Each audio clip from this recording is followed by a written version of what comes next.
Bienvenue mesdames et messieurs dans cette nouvelle édition du journal universitaire dont j'ai le plaisir de présenter pour vous. Sous les auspices de la rectrice de l'Université pédagogique nationale, la professeure ordinaire Yvonne Ibebeke, la dynamique africaine de chercheurs indépendants pour le veille scientifique en collaboration avec le Centre de recherche interdisciplinaire de l'Université pédagogique nationale, CRUDIPEN en sigle, et l'ONG Action d'accompagnement de veuves, orphelins et victimes de guerre ont organisé le week-end dernier une conférence de débat sur la guerre en République démocratique du Congo et les perspectives de réparation célébrées à l'UPN. Georges Ndilumbi et Christian Chipamba signent cet élément. Dont les travaux incarnent en apportant leur pierre à l'édifice pour le retour de la paix sur toute l'étendue du territoire national, ces chercheurs scientifiques ont cogité sur la guerre en RDC et les perspectives de réparation. Au cours de cette messe scientifique organisée sous les auspices de la rectrice de l'UPN, professeur ordinaire Yvonne Ibebeke, par la dynamique africaine des chercheurs indépendants pour l'éveil scientifique en collaboration avec le Centre de recherche interdisciplinaire de l'UPN chapeauté par le professeur Yawidi Mainzambi empêché, mais aussi avec l'ONG Action d'accompagnement de veuves, orphelins et victimes des guerres. Le secrétaire du CRUDIPEN, le chef des travaux Mathieu Ilunga, a accueilli l'assistance en mettant un accent particulier sur l'objectif de cette conférence. Nous exprimons notre profonde gratitude au président de la République, son Excellence Félix Antoine Tshisekedi Tshilombo. Son leadership inspire notre communauté académique à contribuer activement à la construction de notre pays. Notre remerciement à la professeure Yvonne Ibebeke Bomangwa Seila, rectrice de notre alma mater, pour son soutien indéfectible à la recherche et à l'innovation. Sa vision dynamique renforce le rôle de notre université dans le développement national. Cette conférence vise à susciter une réflexion approfondie sur les causes profondes du conflit en République démocratique du Congo et à explorer les pistes de réparation réalistes. S'en est suivi des interventions des orateurs du jour, notamment l'avocat Kassongo Mayombo qui a parlé des aspects du droit. Le professeur Achille Bunjoko a développé la communication de la guerre et les doctorants Jean-Patrick Moussenga qui s'est apaisanti sur les victimes de guerre et perspectives de réparation. La guerre est un problème et il faut militer pour la paix en passant par la médiatisation du problème posé, sa politisation puis la mobilisation de toutes les couches. Question de s'armer et être prêt à relever les défis, a insisté le professeur Achille Bunjoko. En outre, il y a lieu de documenter le crime commis en RDC pour espérer en parler dans l'avenir et trouver préjudice, ont insisté les différents orateurs du jour. Derrière chaque victime, il y a une histoire, un rêve brisé et une promesse d'espoir, d'où la nécessité d'avoir un souvenir pour ne pas oublier, assurer la protection pour ne plus laisser faire et l'épanouissement pour permettre à chacun de revivre, en recommander le participant à cette conférence débat riche en couleurs et remplie d'émotions patriotiques au terme de leurs échanges entre filles et fils du pays. Un autre chapitre à présent, le droit au ADA du recouvrement simplifié et de voies d'exécution. C'est le titre de l'ouvrage de maître Jean-Didier Bakal porté sur le fond baptismaux le samedi dernier à l'université protestante au Congo. Plusieurs invités de marque ont pris part à cette cérémonie. Valongolu et Nene Wambenga étaient présents pour les camps du journal universitaire. Est-ce, doit-on parler de blanchiment? Je te baptise le droit au ADA de recouvrement simplifié et de voies d'exécution, et que tu reçoives un accueil massif auprès des juristes, auprès des praticiens, des avocats, des magistrats, des facultés, etc. Et que tu sois surtout productif pour l'intérêt de nos tribunaux et justiciables de la République démocratique du Congo. Voilà.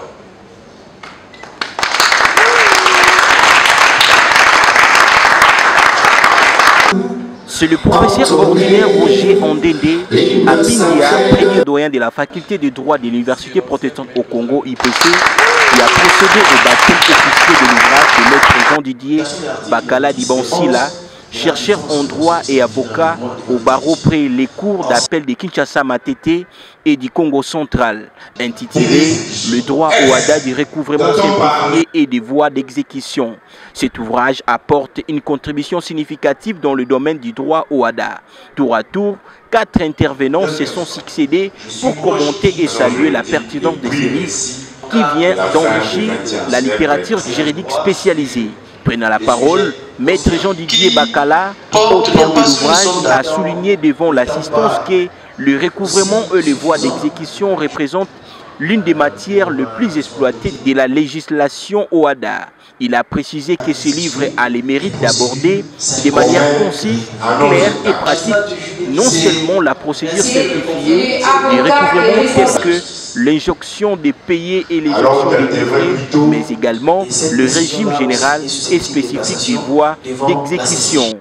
Bon, la problématique, comme je l'ai dit, c'est d'abord vulgariser et puis apporter mon avis sur plusieurs questions controversées sur ce domaine-là de recouvrement et de voies d'exécution.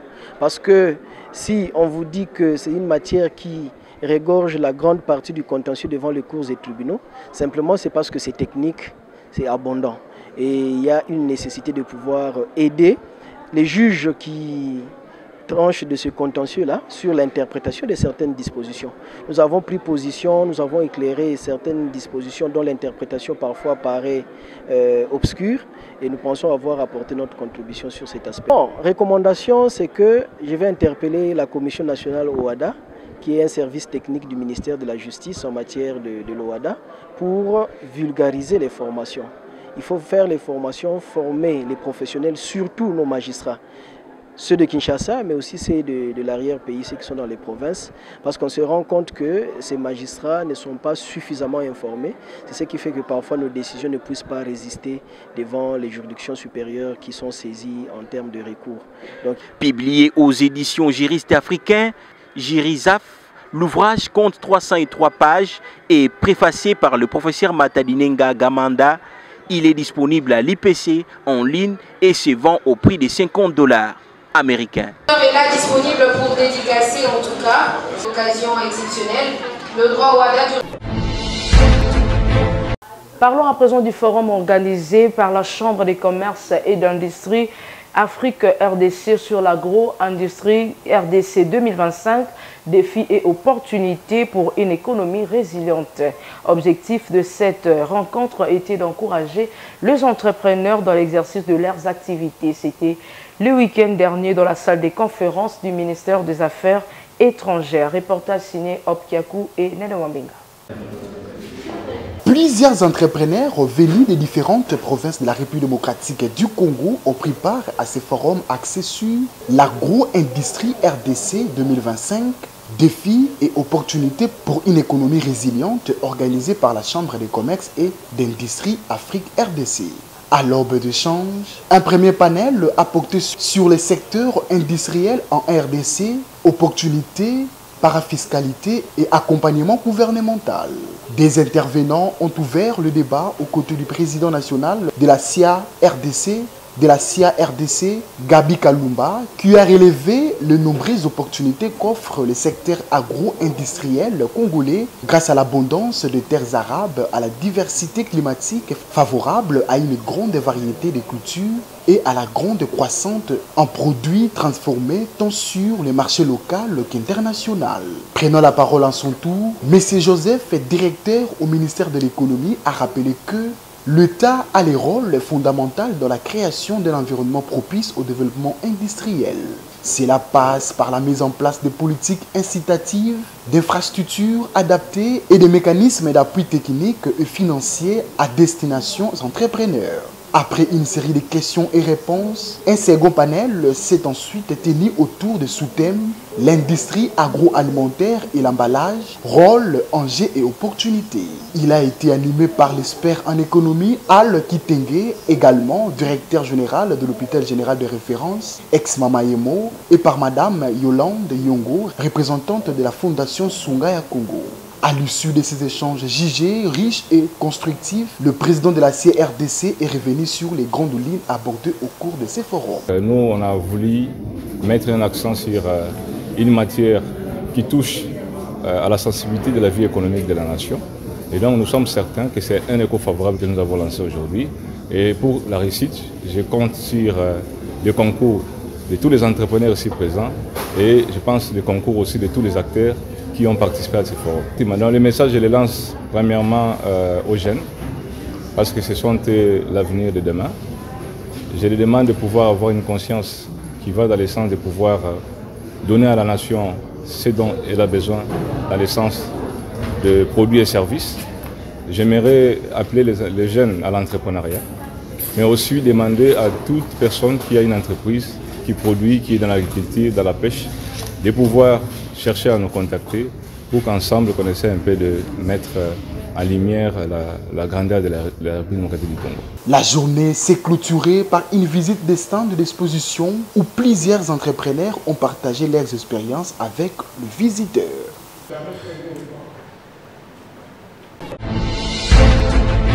Former les leaders de demain, la jeunesse face à ces modèles, c'est le thème de la conférence organisée par le Forum national Jeunes Avenir le week-end dernier au Centre culturel d'Afrique centrale. À cette occasion, la structure FNJA de Alpha Mobika a décerné officiellement les trophées honorifiques aux différentes figures inspirantes de la jeunesse congolaise. Je reste Lande pour les images.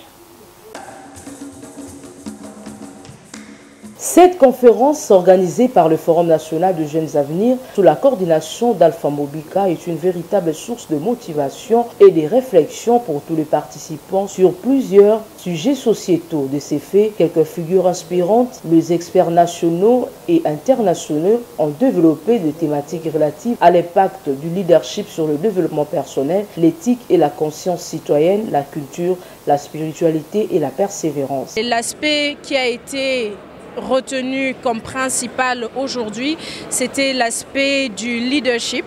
C'était question de rappeler aux jeunes que lorsque l'on dit leadership, il est uniquement question d'influence. Cependant, nous insistons sur l'influence positive, sur les valeurs de patriotisme, d'unité et de solidarité. On a échangé avec la jeunesse sur le leadership. Alors, ce que la jeunesse, justement, a attendu de nous, c'est cet échange-là, de notre expérience, de ce qu'on fait déjà, et de voir comment on peut continuer à construire le Congo de demain, aujourd'hui, comment on continue à rester actif et leur donner des pistes de solutions sur des choses qui les bloquent un tout petit peu. Donc voilà, on sent vraiment que c'est une jeunesse qui a envie d'apprendre, c'est une jeunesse qui est responsable et consciente. Nous ne pouvons qu'encourager et nous ne pouvons que dire que nous allons continuer à accompagner dans le combat qui est déjà le nôtre, dans ce qu'on fait déjà sur le terrain. Et puis voilà. Ces échanges constructifs doivent encourager la jeunesse congolaise à devenir des acteurs de changement positif, car l'excellence n'est pas un diplôme, mais une expérience personnelle, a déclaré le docteur Bangambe dans son adresse. Pour terminer, la remise des trophées aux leaders inspirants a eu lieu dans une atmosphère de joie. Nous sommes en train de sonner l'alarme pour attirer l'attention de la jeunesse de ne plus vivre dans cette réalité nocive qui nous englobe dans des distractions, dans des futilités, mais plutôt d'être acteurs des développements de maintenant. La jeunesse n'est pas l'avenir de demain, mais la jeunesse est l'avenir du présent. On a un rôle à jouer maintenant. C'est le mot que nous donnons à travers ces forums. L'Institut national de bâtiments et travaux publics de Kinshasa, INBT Pékin, en sigle, se transforme au jour le jour. Quelques mois après son avènement à la tête de cette institution, le professeur Cédric Tchibangu ne cesse d'assurer la métamorphose de l'INBT Pékin, notamment sur le plan social, sécuritaire, infrastructurel, sans oublier son coup de pouce à la collaboration interuniversitaire constatée par Serge Mbouy et Laetitia Kapinga avant l'interview, l'air accordé par le numéro 1 de cet établissement. Suivez cet élément que vous proposent Valongoulou et Emmanuel Lema. Quelle est la situation sociale du personnel de l'INBTP depuis votre arrivée? Bon, je pense que je peux être en mesure de répondre à cette question, mais je pense que l'idéal aurait été de se renseigner auprès du personnel de l'INBTP, mais à ce que je sache, il y a une nette amélioration des conditions sociales du personnel de l'INBTP. Depuis votre arrivée, nous avons constaté un calme au sein de l'INBTP, ce qui nous a vraiment beaucoup intéressés à nous approcher, car les années qui viennent de passer, il y a eu à chaque fois, il y avait soulèvement, il y avait grève, les étudiants réclamaient ceci, réclamaient cela. Qu'est-ce qui s'est passé pour que tout redevienne en ordre? Bon, en soi, si je rentre plus ou moins dans le vif du sujet que vous avez évoqué en ce qui concerne le leadership, qui est un mot emprunté de l'anglais, qui désigne plus ou moins les capacités à un individu de pouvoir conduire un groupe d'autres individus afin qu'ils puissent atteindre des objectifs.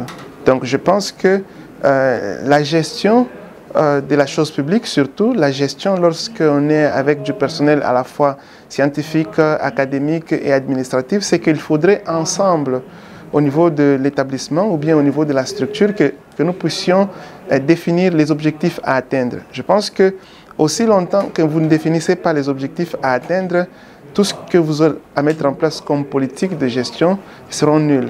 Donc je pense que la première des choses que nous avons eu à faire ici, c'était arriver à faire comprendre à tout un chacun d'entre nous, toutes les composantes de l'INBTP, quels sont les objectifs à atteindre au niveau de l'INBTP. C'est vrai, les objectifs à atteindre ne doivent pas s'éloigner de la mission principale de la création de l'université, à savoir la formation, la recherche et les services à la communauté. Donc je peux dire que l'idée, c'est autour de l'atteinte de ces objectifs, renforcer la formation au niveau de l'INBTP, renforcer la recherche au niveau de l'INBTP et faire en sorte que l'INBTP soit un acteur de la société capable plutôt d'apporter des solutions aux problèmes de la société.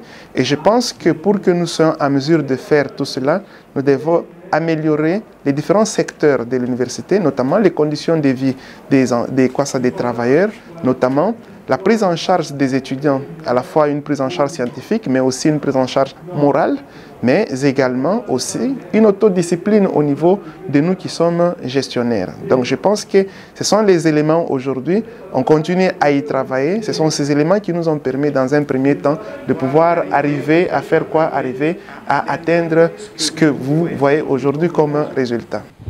Arrivé à la tête de l'INBTP Kinshasa au mois d'août 2024, pratiquement 9 mois déjà à la tête de cette institution, jeune professeur, entouré de jeunes, en commençant par l'assistant principal et directeur de cabinet. Quelles sont les grandes actions que vous avez déjà menées depuis votre arrivée? Si et là, nous voyons des chantiers à l'INBTP, où est-ce que vous avez trouvé les moyens, les financements? Quel est l'esprit managérial avez-vous utilisé pour attirer le partenaire? Ok. Merci pour cette question. Je pense que je vais profiter de ce plateau pour dire certaines choses qui ne concernent pas seulement les SU, mais qui concernent toute la vie sociale, toute la vie politique de notre pays. Vous devez savoir qu'il y a beaucoup de choses dans notre pays qui nécessitent un changement. Et je pense que tous ces changements ne nécessitent pas avoir de l'argent pour arriver à atteindre ces objectifs. La première des choses, c'est que il faut faire des choses avec malice. Donc ça signifie qu'il faudrait une certaine malignité dans la manière dont nous abordons les choses. Il faut bien conceptualiser les choses.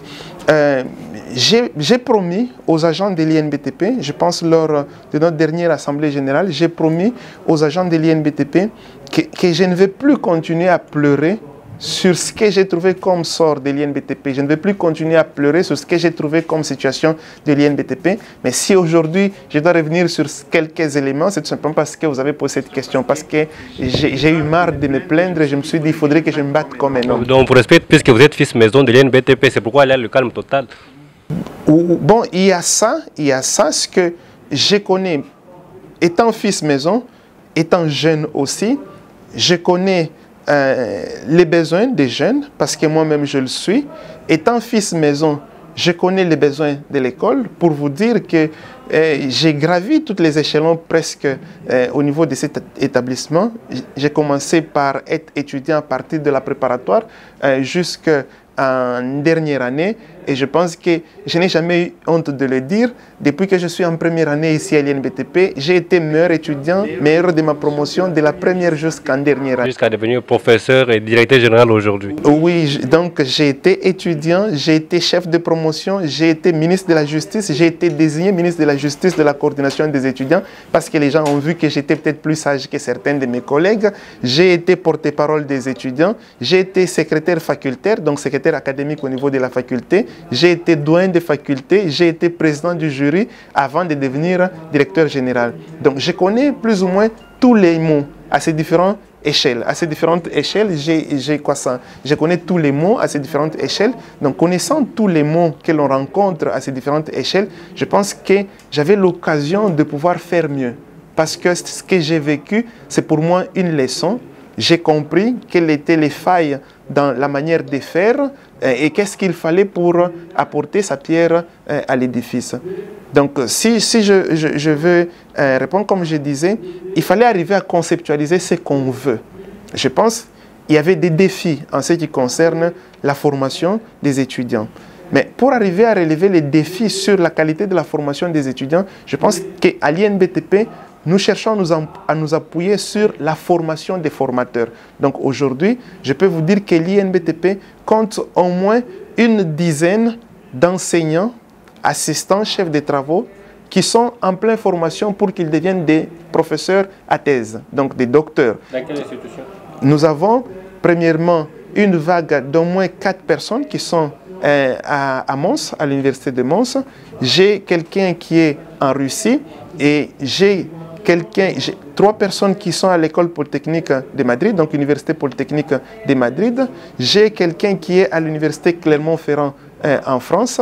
Et ici à l'INBTP, nous avons d'autres qui sont en train de faire leur formation doctorale. Et au moment où je suis en train de vous parler, le 28 de ce mois ici, il y a une délégation de 18 enseignants qui vont partir en Espagne, qui ont déjà obtenu leur visa et pour qui on a déjà même acheté les billets qui devront partir en Espagne dans le cadre de la collaboration qui est entre l'INBTP et l'Université Polytechnique de Madrid. Donc tout ça, ce sont des chantiers sur lesquels nous nous sommes lancés afin d'arriver à atteindre les objectifs que nous nous sommes assignés. Et ces objectifs, comme je l'ai dit d'entrée de jeu, il était très important de les faire comprendre à l'ensemble de la communauté. Donc il faudrait que les étudiants sachent que c'est important que nous puissions contribuer à la formation des enseignants parce que c'est lorsque nous formons les enseignants que la qualité de la formation à leur niveau est améliorée. Il faudrait que le personnel administratifs puissent comprendre le bien fondé de la formation des enseignants parce qu'ils savent qu'ils travaillent ici parce qu'il y a des étudiants et qu'il y a étudiants parce que la réputation de la formation de l'INBTP est bonne. Alors pour que nous puissions maintenir ce niveau, pourquoi pas améliorer, donc il faudrait que nous puissions être en mesure de former les formateurs. Monsieur le directeur général, vous dirigez une institution purement à caractère technique. Quelle est la valeur ajoutée de l'INBTP dans la société congolaise au moment où le Congo, Kinshasa, fait face à des embouteillages monstres, à des caniveaux, des ponts qui s'écroulent? Quelle est la contribution des étudiants, des produits de l'INBTP pour résoudre tant soit peu les problèmes qui rongent la société congolaise, surtout pour les infrastructures routières? Bon, avant de répondre à cette question, j'aimerais saluer une personnalité de ce pays. C'est principalement son Excellence Monsieur le Président de la République pour tout ce qu'il est en train de prendre comme initiative pour renforcer le secteur éducatif, mais également la ministre de l'Enseignement supérieur et universitaire. Je pense que depuis que je suis étudiant, et c'est pour la première fois que je vois, que je constate que nous avons notre autorité de tutelle, en l'occurrence son Excellence Madame la ministre de l'Enseignement supérieur et universitaire, qui chaque jour ne cesse de nous rappeler, nous qui sommes gestionnaires des établissements d'enseignement supérieur, de faire en sorte que les universités soient des acteurs de la société, capable d'apporter des solutions aux problèmes de notre société. C'est comme ça qu'à un certain moment, il est temps de mener une réflexion sur comment faire en sorte que les universités se comportent à un certain moment comme étant des entreprises. Des entreprises capables de pouvoir soumissionner à un certain moment, de pouvoir essayer de défier certaines entreprises qui œuvrent dans le secteur, puisque je peux vous rassurer que la connaissance, je pense que la connaissance, la technicité dans le secteur des infrastructures, l'INBTP peut régorger 60% du potentiel national, parce que la plupart de ceux qui sont responsables dans des structures de gestion, par exemple des infrastructures, sont des ressortissants de l'INBTP ou soit des collaborateurs, des gens qui collaborent avec l'INBTP.